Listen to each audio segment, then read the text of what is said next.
केंद्र शासनाने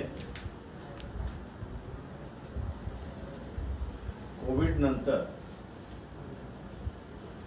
आपलं बजेट सादर केलेलं आहे। या सादर केलेल्या बजेट मधले जर आकडे आपण असायला पाहिले, रेव्हेन्यू रिसीट म्हणजे सरकारच्या तिजोरीमध्ये वेगवेगळ्या टॅक्सेस मार्फत जो पैसा येईल, निधी येईल, तो असणारा 1976 4 लाख करोड एवढे आहे। आणि रेव्हेन्यू एक्सपेंडिचर आपण असणारा बजेटमध्ये दाखवलाय, त्याच्या फिगर्स आपण बघितलं तर 34, 83, 23, 6 लाख करोड असा आहे। डेफिसिट जर आपण असणारा बघितला तर डेफिसिट हा असणारा 15,06,812 लाख करोड एवढा डेफिसिट आहे। इन टर्म्स ऑफ पर्सेंटेज आपण असणारा जर हे केलं तर 27% हा डेफिसिट आहे। 27% डेफिसिट कधीच बजेटमध्ये राहिलेला नाही। 3-4% डेफिसिटवरती नेहमी रेव्हेन्यू रिसीट आणि एक्सपेंडिचर हे आजपर्यंत खेळत राहिले, अशी असणारी परिस्थिती आहे। सगळ्यात महत्त्वाचा प्रश्न की कोविडच्या कालावधीमध्ये जे वेगवेगळे कामगार आहेत, व्हाईट कॉलर कामगार आहे, IT सेक्टर मधला असेल, बँकिंग मधला असेल, किंवा स्किल्ड आणि अनस्किल्ड कामगार असेल, किंवा सेल्फ एम्प्लॉयड कामगार जो आहे की ज्याला गिग म्हणून आता नवीन नाव देण्यात आलेलं आहे, हे सगळेजण व्हर्च्युअली कोविड काळामध्ये अनएम्प्लॉयड होते, अशी असणारी परिस्थिती आहे। यामध्ये सगळ्यात वाईट म्हटलं म्हणजे व्हाईट कॉलर ज्याला आपण संबोधतो, याची असणारी परिस्थिती आहे। फक्त ऑर्गनाइज सेक्टर जो आहे या व्हाईट कॉलर मधला तो सेव्ह झालाय, पण व्हाईट कॉलर मधला ज्याची ऑर्गनायझेशनच नाही पण व्हाईट कॉलर म्हणून जो घेतला जातोय, त्याची परिस्थिती अत्यंत वाईट आहे असं त्या ठिकाणी मी नमूद करतोय। याचं कारण की त्याला त्याच्या एम्प्लॉयरनी चॉईस दिला, कामावर जायचं आहे की घरी बसायचं आहे। तो म्हटला कामावरती यायचं असेल तर हा नवा पे पॅकेट आहे, या नव्या पे पॅकेटवरती तुम्ही जर काम करणार असाल तर तुमची इन सर्व्हिस कंटिन्यू होते, अन्यथा तुम्हाला असणारं कामावरनं काढल्या जातं, अशी असणारी परिस्थिती आहे। मोर दॅन 90% हा व्हाईट कॉलर मधला अनऑर्गनाइज्ड आहे, यांचा मोठ्या प्रमाणात असणारा पगार कापल्या गेलेल्या अशी परिस्थिती आहे। त्याच्यामुळे त्याची आता स्पेंडिंग कॅपॅसिटी ही कर्टेल झालेला आहे, हे आपण असणारा पहिल्यांदा लक्षात घेतलं। दुसरं ह्याच्यामध्ये आपण असणारा बघितलं तर कोविडच्या पिरियड मध्ये जे मे पर्यंत डिपॉझिट जे आहे हे अचानकपणे वाढलेले आहेत। ते RBI म्हणते, आमच्या आकडेवारी नाही आहेत, RBI म्हणते, आणि वाढलेत किती तर 2.8 लाख करोड्सनी वाढलेले आहेत। आता हा डिपॉझिटचा जो निधी आहे तो ऑर्गनाइज सेक्टर मधला कामगार जो आहे, लॉकडाऊन मधला घरी बसला होता, इसेन्शियल आयटम वरतीच त्याचा खर्च होता, उरलेला त्यांनी सगळा पगार हा फिक्स मध्ये टाकून दिला, अशी असणारी परिस्थिती आहे। आणि म्हणून बँकेमधल्या डिपॉझिट वाढल्या, अशी असणारी परिस्थिती आहे। आणि त्याच कालावधीमध्ये आपण बघितलं तर बँकेकडून बॉरोइंग जे आहे हे 1.2 लाख करोड्सनी डिप झालेला आहे, म्हणजे बॉरोईंगच झालेलं नाही अशी असणारी परिस्थिती आहे. या सगळ्या बॅकग्राऊंडवरती एक अपेक्षा अशी होती की लोकांचा कॉन्फिडन्स वाढवण्याच्या दृष्टिकोनातून बजेटमध्ये प्रोव्हिजन केल्या जाईल अशी अपेक्षा होती. आणि दुसऱ्या बाजूला एम्प्लॉयमेंट जनरेशनचा एक भाग मोठ्या प्रमाणात होईल आणि तिसरा भाग जो आतापर्यंत बायर क्लास नाही आहे,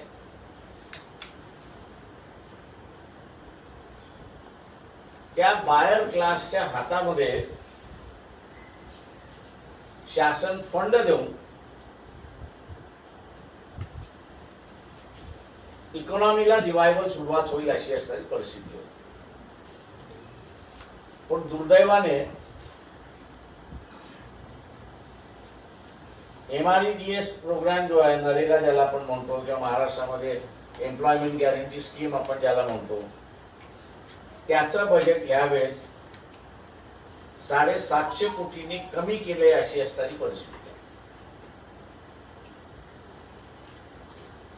इतर ज्या दोन वेगळ्या आहेत, रुरल भागामध्ये एम्प्लॉयमेंट देणं, त्याही त्या ठिकाणी असणाऱ्या कमी केल्यात अशी परिस्थिती आहे. जो लेबर मायग्रेट झालेला आहे गावामध्ये, त्यांनी रुरल इन्फ्रास्ट्रक्चरवरती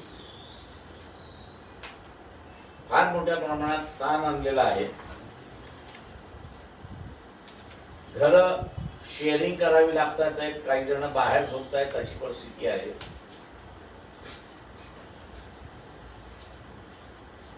त्यांचं रॅशन कार्ड नसल्यामुळे नातेवाईकाच्या रॅशन कार्ड वरतीच त्यांना जगावं लागतंय अशी असणारी परिस्थिती आहे. आणि काम नसल्यामुळे त्याची अवलंबता त्याच्या नातेवाईकावरती मोठ्या प्रमाणात पडते अशी परिस्थिती आहे. त्याच्यामुळे ग्रामीण भागातली अर्थव्यवस्था जी इम्प्रूव्ह होताना आपल्याला दिसत होती किंवा कोविडच्या कालावधीमध्ये स्टेबल होती अशी आपल्याला दिसत होती, ती आता ढासळायला लागली अशी असणारी परिस्थिती त्या ठिकाणी एक दिसते. अनेक जण हे करतात की सेन्सेक्स अप झाले असं त्या ठिकाणी म्हणतात आणि त्याच्यामुळे दिस इज अ गुड बजेट.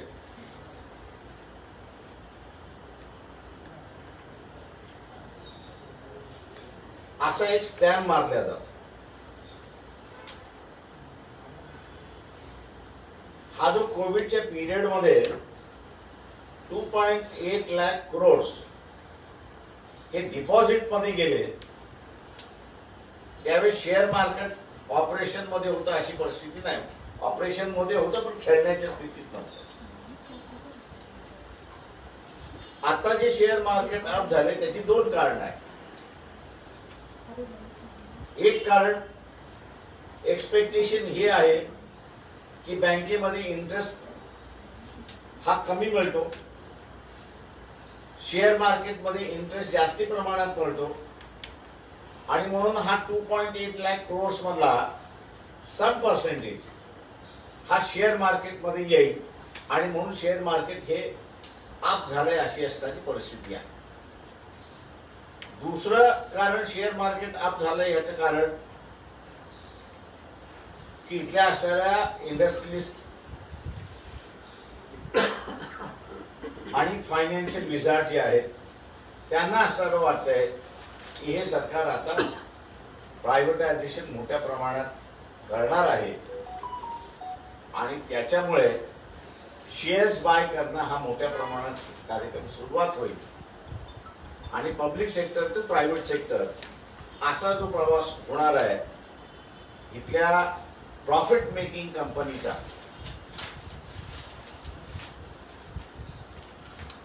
त्यामुळे हे मार्केट अप आहे अशी असणारी परिस्थिती आहे. कुठल्याही परिस्थितीमध्ये शासनाला पब्लिक सेक्टर आम्ही विकू देणार नाही, काही टोकाची भूमिका घ्यावी लागली तर ती टोकाची भूमिका पक्ष म्हणून आम्ही असं त्या ठिकाणी घेऊ. लोकशाहीच्या माध्यमातूनच तो लढा आमचा असणारा उभा राहील हे आम्ही असणारे या ठिकाणी पहिल्यांदा जाहीर करतो. दुसरं आहे त्याच्यातला सगळ्यात महत्वाचं मला असं वाटतंय की इकॉनॉमिक सॉव्हरॅनिटी आणि पॉलिटिकल सॉव्हरॅनिटी ही स्टेबल राहायची असेल तर एक्सपेंडिचर आणि रेव्हेन्यू रिसीट या कुठे ना कुठेतरी मॅच झाल्या पाहिजेत अशी असणारी परिस्थिती आहे. शासनाने जे 3 मार्ग सुचवलेले आहेत, पहिल्यांदा त्यांचा मार्ग आहे की इंटरनल बॉरोइंग हा त्यांचा मार्ग आहे. जी प्रेस नोट काढलेली आहे त्या प्रेस नोट मध्ये आम्ही असं त्या पिरियड मध्ये म्हटलेलं आहे, during the same period the banks liquidity increase by 4 lakh crores.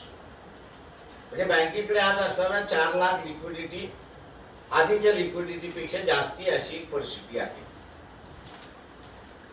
आता ही 4 लाखाची लिक्विडिटी आपण असताना 8 लाखाची लिक्विडिटी जरी बघितली आणि आरबीआयने लॉंग टर्म बॉन्ड्स काढून इंटरेस्ट फ्री बॉन्ड काढून पब्लिकली पैसा मॉबअप करायचा जरी प्रयत्न केला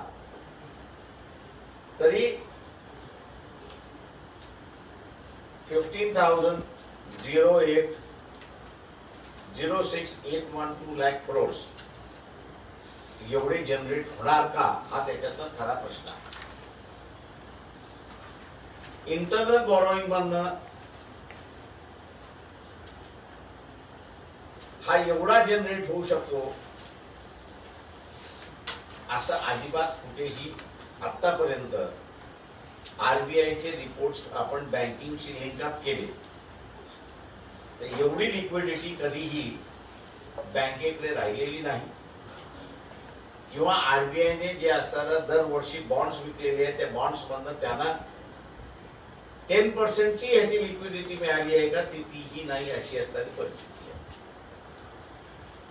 त्याच्यामुळे बजेट जे सांगते की आम्ही असताना लोन बॉरोइंग करून हे मला मुळात नॉन फंक्शनेबल दिसते अशी असणारी परिस्थिती आहे. फार फार तर 1 लाख करोड ते उभं करू शकतात अशी असणारी परिस्थिती आहे. पण 1 लाख करोड केला तरी 14 लाख पुन्हा असणारं शिल्लक राहतात अशी असणारी परिस्थिती आहे. दुसरं त्यांनी असं या ठिकाणी म्हटलेलं आहे दॅट इज फॉरेन लोन आणि एफडीआय.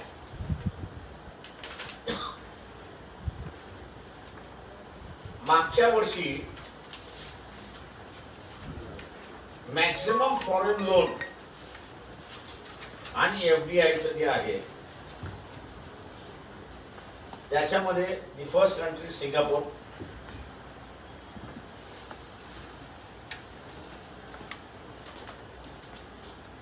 then 36.16,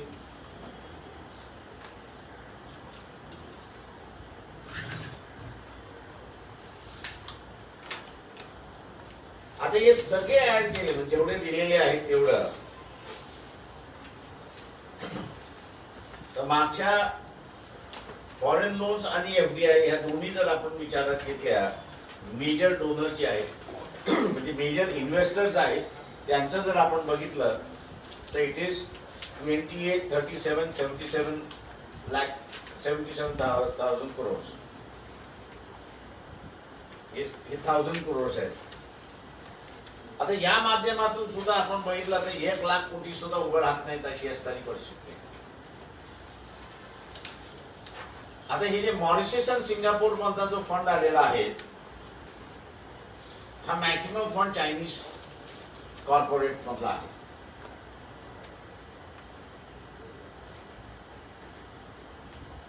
आणि आपल्याला माहित असेल की ऑन गोईंग जे टेन्शन चाललेलं आहे नॉर्थ ईस्टर्न भागामध्ये लडाख पासून जे असणारं गावांपर्यंत तर गव्हर्नमेंट ऑफ इंडियाने स्टँड जो घेतलेला आहे की ज्याचा सर्व पॉलिटिकल पार्टीजनी पाठिंबा दिलेला आहे की जे ऍप्स चायनीजचे उपयोगात नाहीत किंवा जे स्पाय करतात ते त्यांना बंद करा. आणि दुसरं चायनीज इन्व्हेस्टमेंट वरती अंकुश लावा. आता चायनीज अंकुश लावला तर मग मेजर इन्व्हेस्टर्स जे आहेत त्यांच्याकडून फंडिंगच येत नाही, इन्व्हेस्टमेंटच होत नाही. त्याच्यामुळे ह्या मार्गावरती सुद्धा स्वतःच्याच ओन पॉलिसीच्या माध्यमातून सरकारने आपले दरवाजे बंद केलेले आहेत.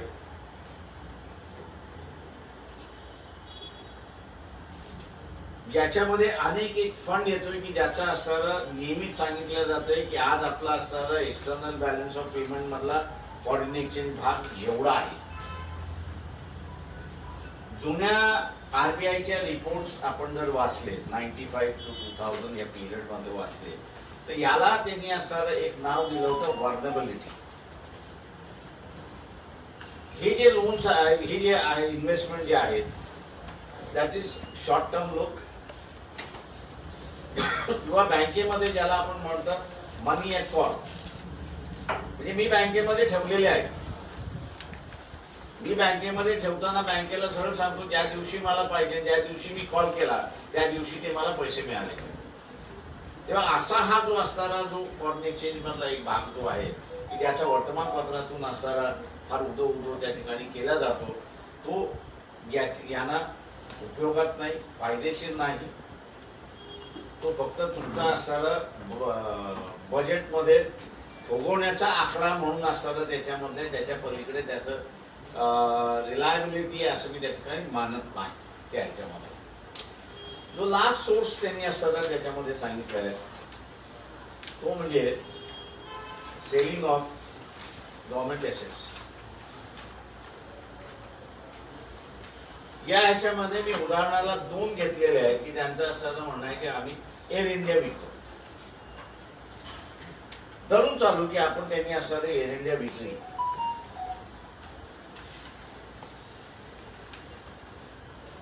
तर यांना एअर इंडिया विकल्यानंतर इन्कम येणार किती?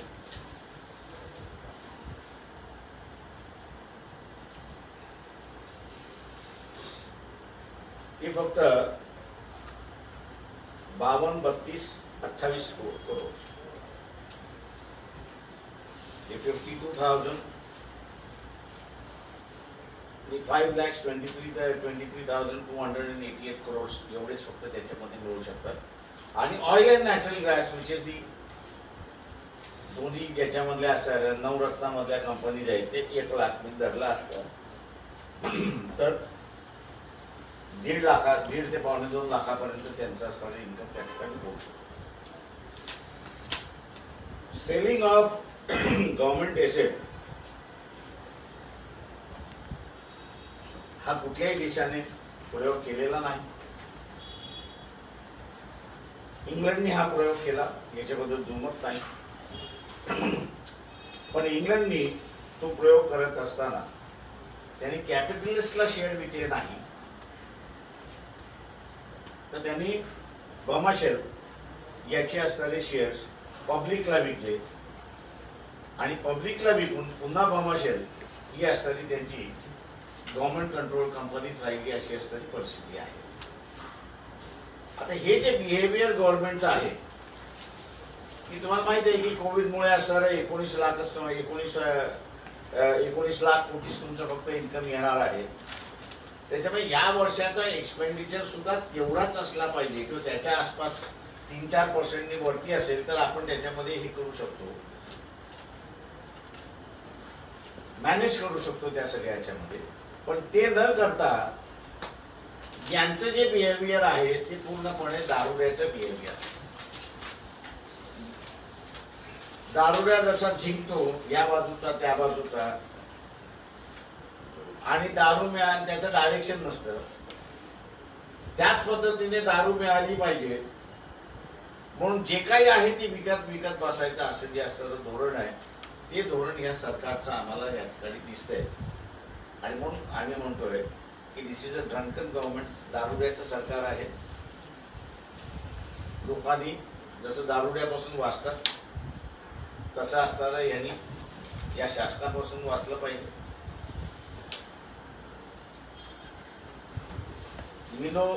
मी अजून विसरलेलो नाही. उकडा भात हा मी अजून विसरलेलो नाही. आपण कोणी खाल्लाय मला माहित नाही, पण आम्ही 2 वर्ष मिलो आणि उकड्या भातावरती जगणारी माझ्या वयाची पिढी आहे असं मी त्या ठिकाणी मानतो. दुष्काळ होता, जगाकडून असणारं धान्य आलं, ते मिलोचं धान्य आलं. मिलो हे तिथल्या डुकरांना खायला घालतात आणि उकडा हा जो आहे तिथल्या म्हशींना खायला घालतात. ते भारतातल्या डुकरांनी म्हशींनी खाल्लं असं मी त्या ठिकाणी मानतो. राहिला दुसरा भाग याच्यामधला की सगळ्यात महत्वाचं की ही जी सिच्युएशन आहे ही इकॉनॉमिकली पॅनिकी क्रिएट करणारी सिच्युएशन आहे असं मी त्या ठिकाणी मानतो. इथले अॅनालिस्ट आणि त्याच्याच बरोबर लिखाण करणारे जे आहेत हे स्वतःशीच इमानदार नाहीत असं मी त्या ठिकाणी मानतो.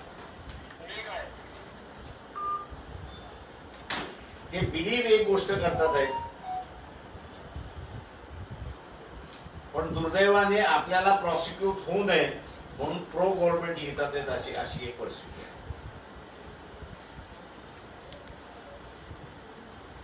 कपल त्याच्यामध्ये असताना आपण बघितलं तर आंदोलनाशी कसं वागावं हा त्या सरकारचा नियम आहे.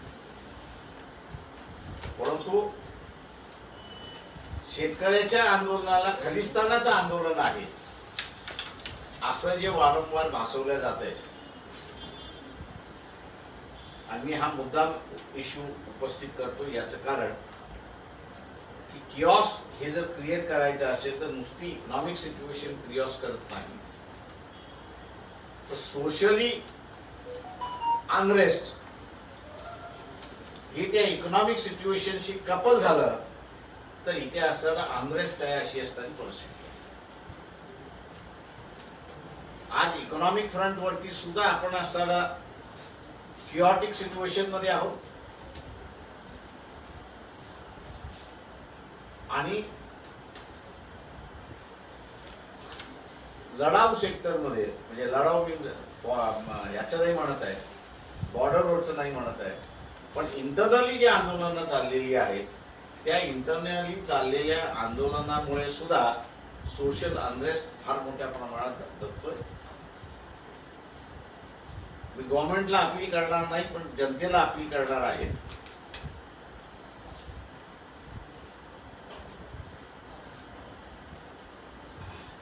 की या देशाची राजकीय आणि त्याच्याच बरोबर आर्थिक सार्वभौम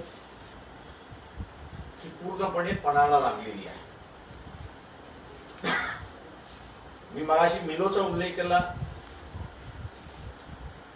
उकडा भाताचा उल्लेख केला, दुष्काळाचा काळ होता,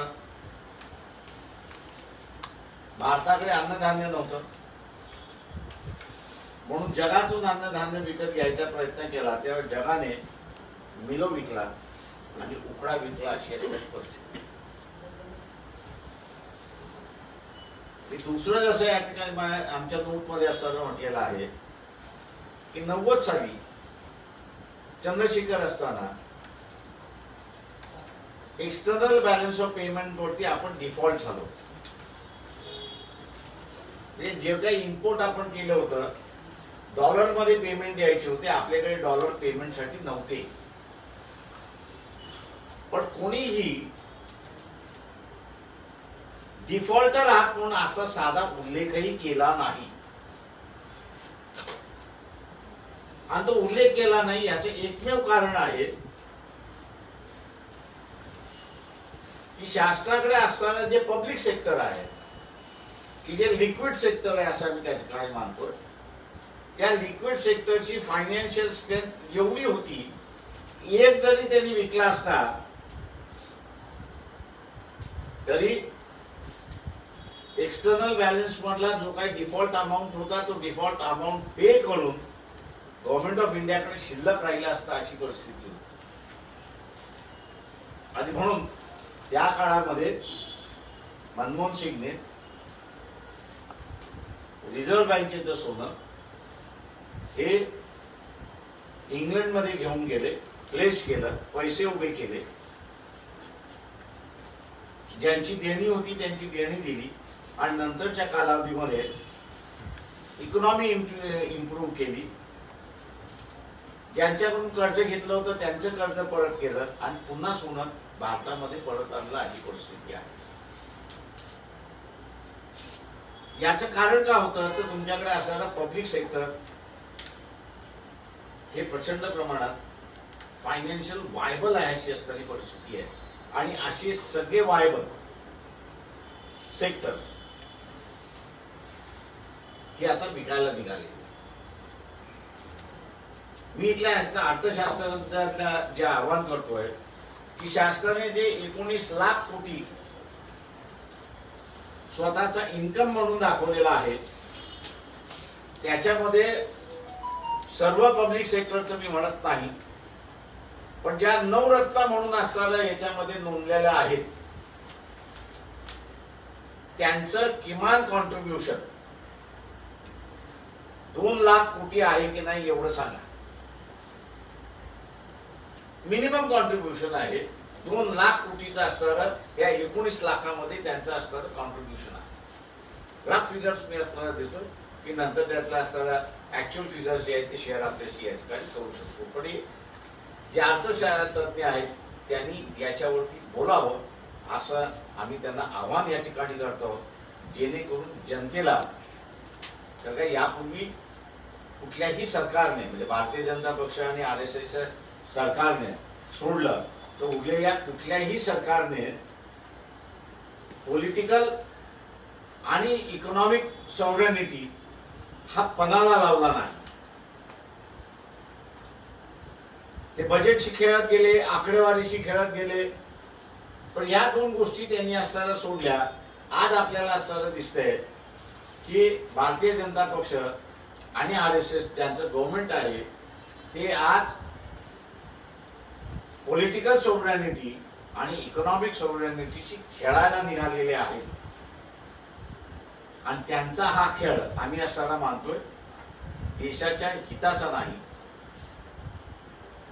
तो उलट जे स्टेप्स बजेटमध्ये त्यांनी घेतलेले आहेत त्या स्टेप्सच्या माध्यमातून फेडरल स्ट्रक्चर जे आहे या देशाचं, सेमी फेडरल स्ट्रक्चर जे आहे त्या सेमी फेडरल स्ट्रक्चरला धक्का लागण्याची प्रचंड मोठी स्थिती दिसते. GST मधनं नुसतंच डेमॉन्स्ट्रेट झालेलं आपल्याला आहे. तर इतर स्टेप्स ज्या लागू केलेले आहेत ते फेडरलिझम संपवण्याच्या दृष्टिकोनातून आहे. म्हणजे इथे जो एक कुशन म्हणून ठेवला होता सेंट्रल गव्हर्नमेंटला, हा आमचा सब्जेक्ट नाही, तो राज्याचा सब्जेक्ट आहे. जेव्हा तुम्ही राज्याकडे जा, राज्याने जर आम्हाला सांगितलं याच्यामध्ये हस्तक्षेप करा तर आम्ही असताना हस्तक्षेप करतो, नाहीतर आम्ही असताना हस्तक्षेप करत नाही. म्हणजे केंद्रावरचं जो काही राग होता किंवा येऊ शकत होता तो राज्यांवरती ढकलण्याची असणारी घटनात्मक जी तरतूद होती त्या तरतुदीलाच हे पूर्णपणे शह निघालेले.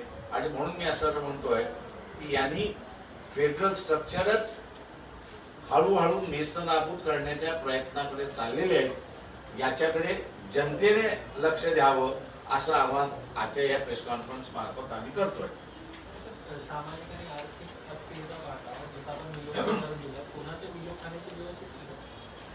ते मी उदाहरण दिलं की मिलोची सिच्युएशन याच्यासाठी दिली की तुम्ही स्टेबल नसाल तर मग जग तुम्हाला डिक्टेट करत. आणि त्यावेळेस भारताची स्थिती अशी होती की 65 युद्ध संपलं होतं, दुष्काळ झाले होते, फायनान्शियली भयंकर आपण वीक झालो होतो. आणि त्याच्यामुळे एक अमेरिकन प्रोग्राम होता PLO 280 असा अमेरिकन प्रोग्राम होता. त्या अमेरिकन प्रोग्राम खाली आपल्याला असणारा अन्नधान्य यायचा अशी परिस्थिती आहे. तो एक सबसिडाइज वे आउट आपण जसं म्हणा तशी असणारी सिस्टम होती. आणि त्याच्यामध्ये ते जे देतील ते आपण घेतलं पाहिजे अशी परिस्थिती होती. आणि इथली जनता जगवण्यासाठी शासनाला ते करावं लागलं अशी परिस्थिती आहे. आणि त्याच परिस्थितीतून बाहेर येण्यासाठी 71 साली ग्रीन रेव्होल्युशन झालं अशी परिस्थिती आहे. दोन मुद्दे आहेत. एक तर तुम्ही आता सांगितलं तर शेतीवरती सेस लावण्याचा जो हे आहे, म्हणजे इंधनावरती सेस लावून शेतीसाठी मदत करण्याचा जो त्यामध्ये बजेटमध्ये जो भाग आहे त्याच्याकडे तुम्ही कसं बघता, आणि LICचा IPO करण्याच्या संदर्भातला जो विषय आहे. म्हणून आज LIC कॉन्ट्रीब्यूट किती करते? 58,000 crores कॉन्ट्रीब्यूट करते माझ्या माहितीप्रमाणे. परफेक्ट होल्डिंग म्हणतलं त्याच्यातला असा तो एक डिबेट झाला पाहिजे त्याच्यामध्ये की इथे असं पब्लिक सेक्टर ॲक्च्युली बजेटला किती कॉन्ट्रीब्यूट करत आहे, हा त्याच्यातला एक भाग असं मी त्या ठिकाणी मानतो. दुसरा भाग त्याच्यामधला असा आहे की तुम्ही जे म्हटलं की शेतीवरती जे इंधनावरती सेस लावून शेतीसाठी मदत करण्याचा उत्पन्न प्रश्न असा आहे त्याच्यामध्ये की कुठल्या भागात तुम्ही असं मदत करणार की दुतोंडी बोलणी. एका बाजूला शेतकऱ्याला तुम्ही कॉन्ट्रॅक्ट लेबर फार्मिंग मार्फत कॉन्ट्रॅक्टरशी जोडायला मागताय. दुसरा भाग तुम्ही असताना कुठल्याही कायद्याचं पालन न करता त्याला असताना व्यापाऱ्याच्या घशाशी बांधताय त्याची. या दोन गोष्टी आहेत. मदत कुठे? हे मनमोहन सिंगच्या कालावधीमध्ये एक सेस लावण्यात आला होता की इम्पोर्ट अलाव केल्यानंतर ज्या ज्या कंपन्या बंद होतील आणि तिथला असणारा कामगार बेरोजगार होईल तर त्याला रिहॅबिलिट करण्यासाठी एक फंड टॅक्स लावण्यात आला होता. कोणाचंही रिहॅबिलिटेशन त्याच्यामध्ये झालं नाही. जनरल बजेटमध्ये तो असणारा गेला. तशाच पद्धतीने पेट्रोल आणि डिझेल इंधन आपण असणारं म्हणून हे या सरकारचं दुपटी गाय आहे बजेट मधला गॅप भरून काढण्यासाठी. त्याच्यामुळे यानं त्या तऱ्हेनं पेट्रोल आणि डिझेल हा दर तिसऱ्या दिवसाला टॅक्स केला जातोय अशी परिस्थिती. वेगळ्या मार्गाने तो तिजोरीत गव्हर्नमेंटच्या येणार आहे. तो गव्हर्नमेंटच्या तिजोरीमध्ये पेट्रोल आणि diesel S become doctor Sawant जसं म्हणतात मिल्चिंग काम.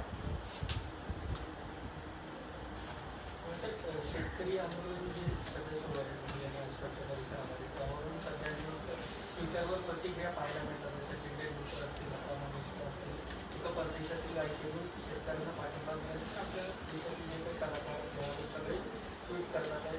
ती एक सध्या जो काही माझं म्हणणं असं आहे सचिन तेंडुलकरांची जी काही कॉमेंट आहे ती शेतकऱ्यांच्या बाजूची आहे की शेतकऱ्यांच्या विरोधात आहे मला त्याच्यातलं सेन्सच कळलं नाही. त्यांनी फक्त एवढंच म्हटलंय की ज्यांचा भारताशी संबंध नाही ते आपल्या सार्वभौमाशी खेळतात हा त्याच्यातला मेन गाभ आहे असं मी त्या ठिकाणी मानतो. त्याच्यामुळे शेतकऱ्याच्या नावाने इतरांनी बोललं, इतरांनी पाठिंबा दिला, देशाच्या बाहेरच्या जनतेने पाठिंबा दिला, त्यांना क्रिटिसाइज करणारी ट्विट आहे असं मी त्या ठिकाणी मानतो. पण बेसिकली सचिन तेंडुलकरची भूमिका काय किंवा लता मंगेशकर यांची भूमिका त्या शेतकऱ्यांच्या आंदोलनाबद्दल काही आहे हे कुठेच व्यक्त झालेलं नाही.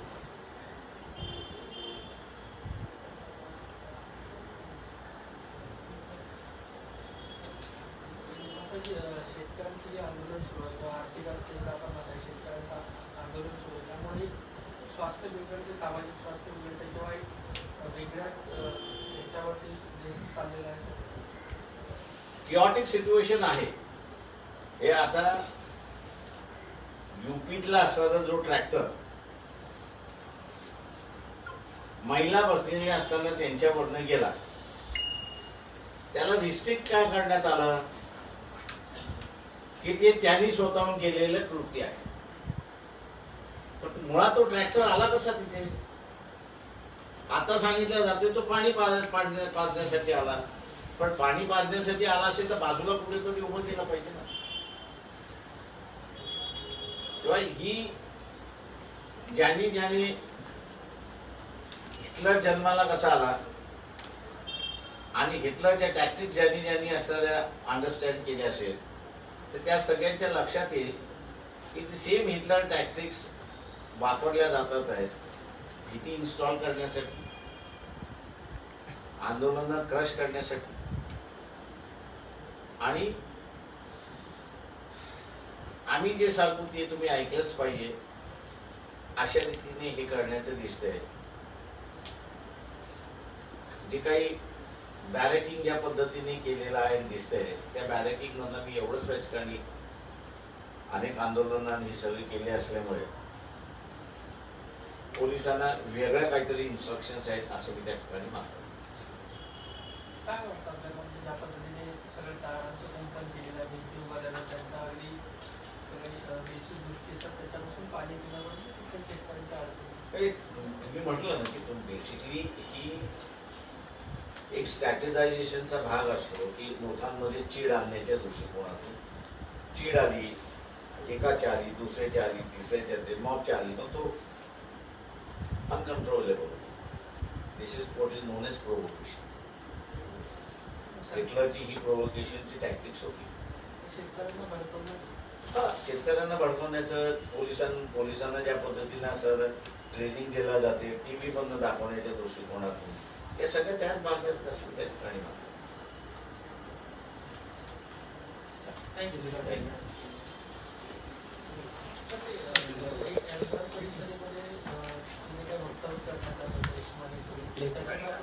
माझा असा काही संबंध नाही. That is not our cup of tea. ज्यावेळेस होतं त्यावेळेस आम्ही आता एंगार परिषदेची गरज नाही सांगा.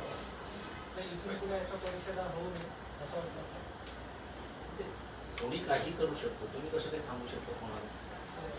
तुम्ही त्याच्याशी संबंध ठेवायचा की न ठेवायचा हे तुम्ही ठरवू शकता.